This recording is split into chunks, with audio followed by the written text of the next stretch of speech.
Awesome. Let me say got it to being recorded. All right. Hi, Tori. I see you. I'm here. Yay. All right. I'm going to share my screen and we will get ready to talk about our topic today. I want to make sure that you know why. Oops. We're going to talk about PIDs and MUDs and your clients. And I chose just a couple things to show you why we would talk about it. On the left, you'll see a news article about North Texas homeowners being hit with unexpected taxes, saying they would not be living there if they had understood about the PID. That's what that's about.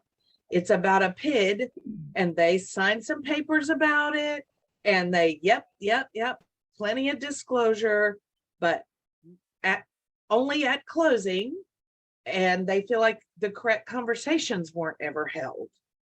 So they really didn't know. The real reason I think we ought to just take a moment and talk about this, though, is that bottom right. So this just happened. It just happened in Salina, and they just created a new PID. This is happening literally every day in North Texas. They are just using them. They are doing these improvement districts all over the place. They are just popping like crazy. So it's not something that you can learn who has a PID and then you're done. Well, they don't have a PID. Well, today they do. They didn't 3 weeks ago, but today they're part of a PID. So I want you to know how current this topic really is and how angry people get with unexpected taxes, right? They want to know, and they want it to be part of their purchasing decision. And when we go to kind of defend ourselves, there's really very little defense. No, it's not important. You don't need to know about that. Of course it's important. Of course you need to know. So that's why I chose this topic, not because most of us don't know the basics and don't know kind of the customary PIDs and MUDs. Most of us know Lantana has a district. They get their water different. They do everything different in Lantana. Most of us know that. Many of us know Trophy Club and know that they do. But all these little places that are just constantly popping up make the conversation with the homeowner the most important thing. So that's why I chose this topic, and that's what I want you to hear me say is, please don't choose not to pay attention to this, right? Just because you think you know already. Constantly changing. So first off, it starts with the listing. So this is a new and updated listing agreement from July 8th, and it now has a box. So you are encouraged, if you are sending this out by email and saying, hey, just click on the bottom, that is not going to work. When you get into a mediation or with an attorney and they say, did you discuss the listing agreement? And you say, well, they clicked on the bottom, that doesn't work, right? All of these addenda are available to your seller. Which ones do they need? And it includes a MUD notice or a PID disclosure notice, okay? And we're going to talk about each one of them in detail, but they need to check. You need to ask them if they are in a MUD district or in a PID district. And yes, they do know because they get these extra taxes. So for sure, really for sure they know. Also, it includes, like, do you have a sewer or a septic? Okay, if you have a septic, you need the on-site sewer form. Mineral rights. This is where to have the mineral rights conversation. We cannot overlook the importance of discussing the actual property and what all kind of notices they're going to need to go with their listing. Okay, and it includes PIDs and MUDs. So this is from the A&M Research Center, right? I'm sorry, I just thought it was cute. Don't piddle around with PIDs. Okay, I'm sorry. So it says Public improvement districts are becoming common in developing areas in Texas. Let me tell you, they are becoming common in Denton County. They are just all over the place. And so how does a PID differ from a MUD? I've got a couple of slides here just for our knowledge, right? A MUD district is through the Texas Water Code, and they can do water and wastewater infrastructure. A PID can be used for those utilities and also things like sidewalks, other kinds of improvements to an area. So let's look at MUDs. MUDs finance the construction of public infrastructure that does not yet exist, right? Utilities, roadways, sidewalks, all of that. Over time, a MUD can be reimbursed for building water, building sewer, building drainage, building roads, building bridges. The purpose of a MUD is to give alternative financing to build something new, right? Okay. Fun fact, 900 MUDs in the state of Texas, 65% in the Houston area. So while we have quite a few in Denton County, we don't compare to the Houston area. All right. So a PID can be used all for the same thing that a MUD can, plus landscaping, parks, public safety, so like lights, parking facilities, affordable housing, many kind of improvements. So a MUD is a political entity. A PID is not. It's frequently used instead of an HOA. It's basically bonds.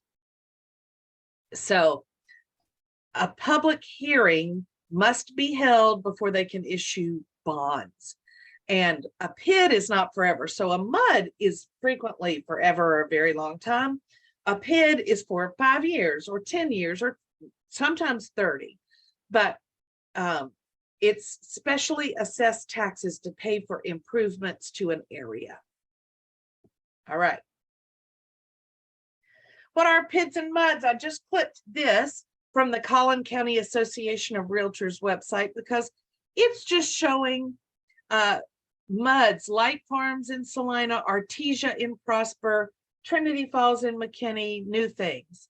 And then new PIDs, Mustang Lakes in Salina, Creeks of Legacy and Prosper. I mean, it's just all around us, right? Here are the PIDs in the town of Little Elm. Who knew Little Elm had so many? So be aware, right? They're everywhere.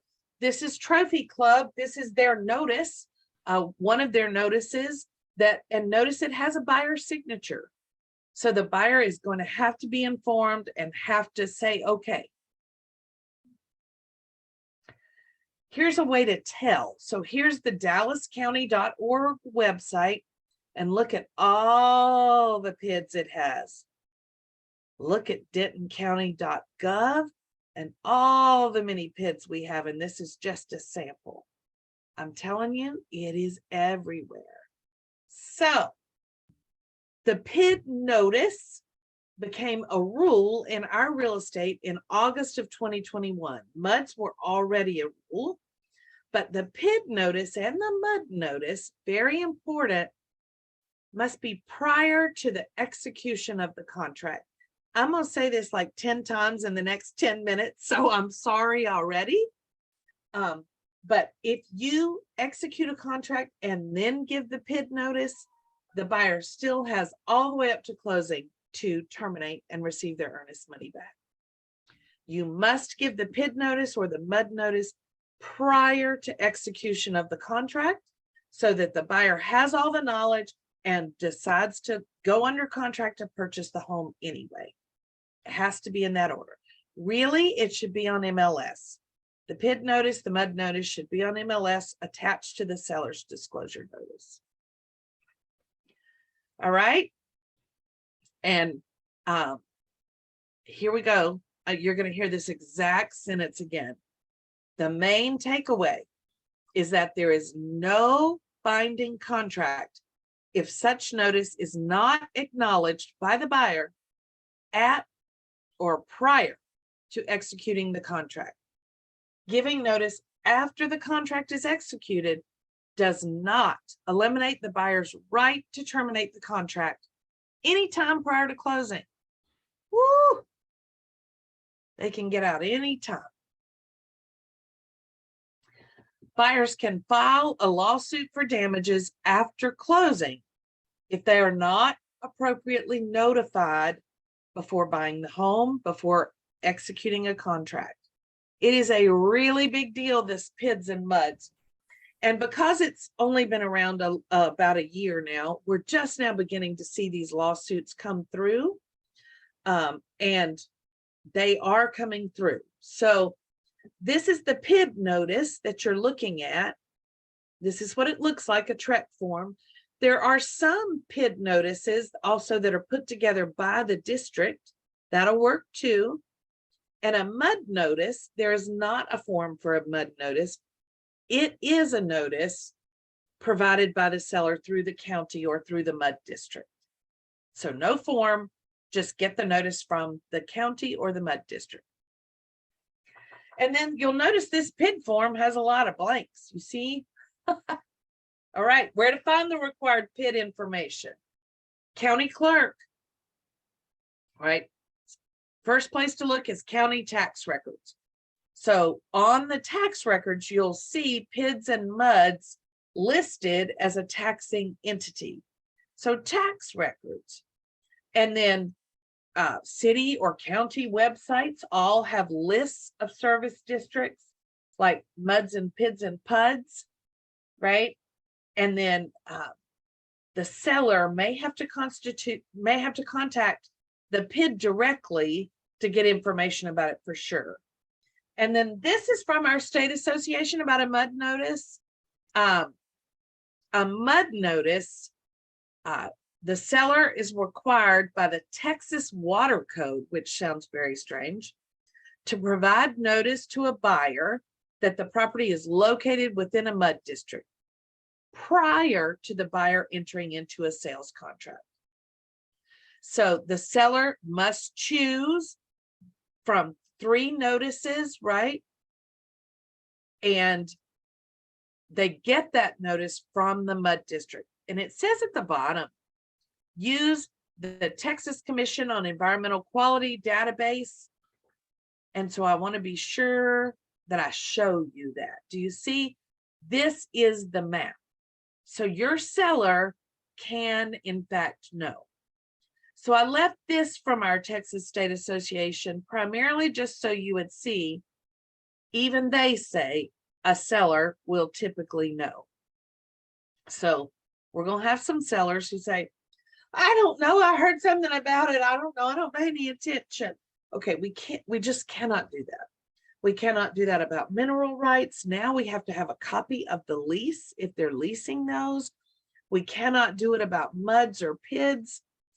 It just doesn't hold up in court. I'm so sorry, but they're going to look right back at that seller and say, a seller knows. You know to whom you pay taxes. You don't have to know exactly the amount or exactly how or exactly what, but you do know if you're paying an extra tax. You probably voted up for it or against it. I mean, you will know. And then this is the website. You'll see down here in blue, Texas Commission on Environmental Quality. This is their website. I chose Canyon Falls, which all of you would be familiar with. I just hovered over it and it came up. Canyon Falls is a MUD. Most of us know that. Most of us are not surprised by that. And then when you click district information, there you go, you get district information. So you would need to call them and say, how do I get a MUD notice? How do I get the right notice so that I do this correctly for my seller? My seller wants to disclose. We know they're in Canyon Falls. We know there's a MUD. Here's who you can contact. So this offhand, I don't know anything about exactly how all that works. Okay, it's 2 clicks to get the information. This is what happens when you go to mediation or court, right? They go, how many clicks was that? 2. Okay, well, then you didn't try very hard, Mr. Seller, to be sure that the buyer had the information they need to purchase the property. It's difficult. All right. This is on the MetroText site, and in answer to what realtors need to know, once again, the answer is there is no binding contract if such notice is not acknowledged by the buyer at or prior to executing the contract. So I'm going to go back and just make sure you see these things, where to get information, right? Where to get it, right? Really not too hard to get it. Here it is again. Get it, right? Here's what notices look like. Little Elm, just as a sample, right? It's not difficult to find where to get the information. So, well, that was a lot, awfully quick. Do y'all have any questions?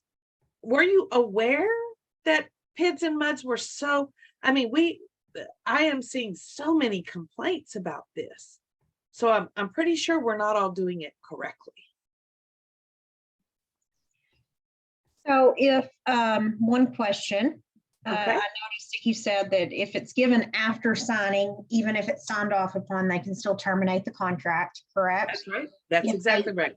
And if they go through with closing on the property, do they still, I mean, I know it's a question for attorney, but do they still have the right to sue? No, they should not. Okay. So here's the thing you want to be sure is that there's a conversation around it. So some of the lawsuits are just saying, oh my God, have you been to a closing? There was a stack of 100 documents. And if you're not closing at the right place and you didn't give notice prior to execution of the contract, then the conversation becomes, how much responsibility does the buyer have, or even the title company closer, and you know, who, and it seems to me that this is going to get, the one that I'm really thinking of is going to get mediated, and we're going to end up with everybody bearing a little responsibility and getting their additional taxes paid for a couple of years. But it's also really clear, here's the crappy part. Sorry, this is recorded, isn't it? But it is the crappy part. I don't think those buyers really knew. I really don't think they knew. So they were coming in from Oregon. They bought a home in Lantana and nobody told them. You know, and the truth is water's more expensive there. Their taxes are more expensive there. Sorry. They just are. And so for the PID notice, we obviously use the PID notice. Right. If it's a MUD, then we have to really go a few steps further and actually find out from the county or whomever how to get the proper notice that they like to be used, correct?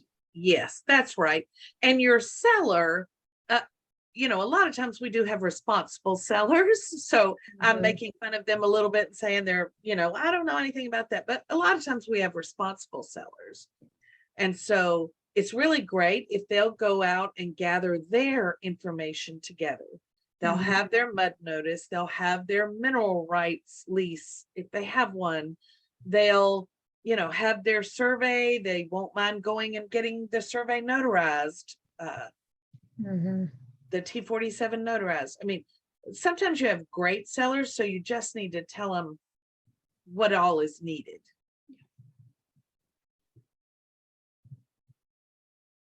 Thank you.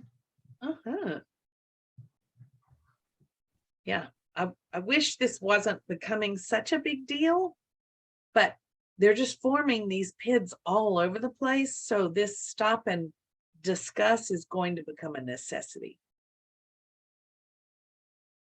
as a part of the listing. So yeah, kind of stinks, but it's true. And so next week, I'm going to talk about they need you in new construction too. have some tips and strategies for how and when we can do a better job representing our clients on new construction. So the days of, woo, I'm so lucky they put me down on the contract. Woo, they put me down. Okay, nope. Right. We need to have actual value.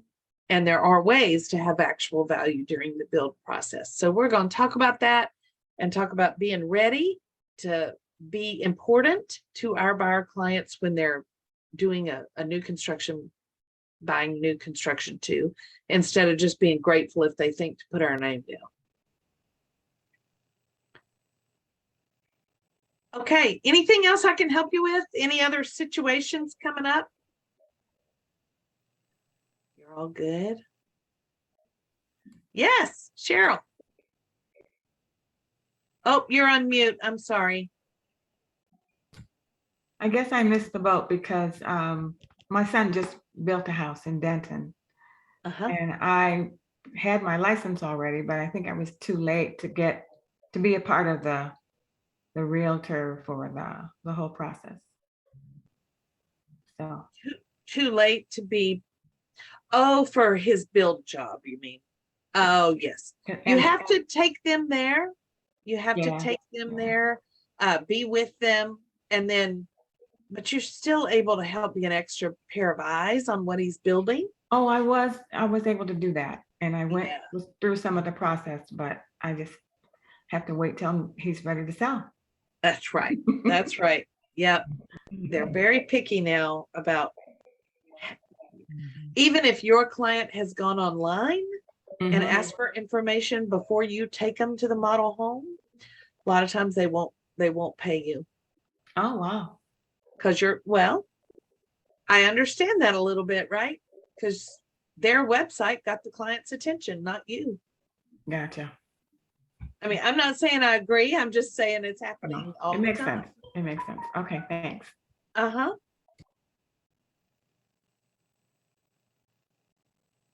right. Anything else?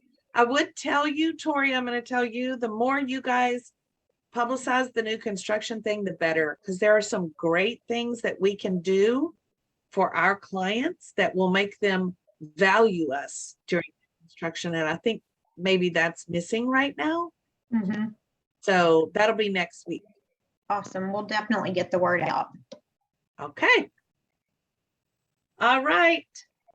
Thank you, guys. Ann. Thank you guys so much. Let me Thank know how I you. can help. Bye-bye. Bye-bye.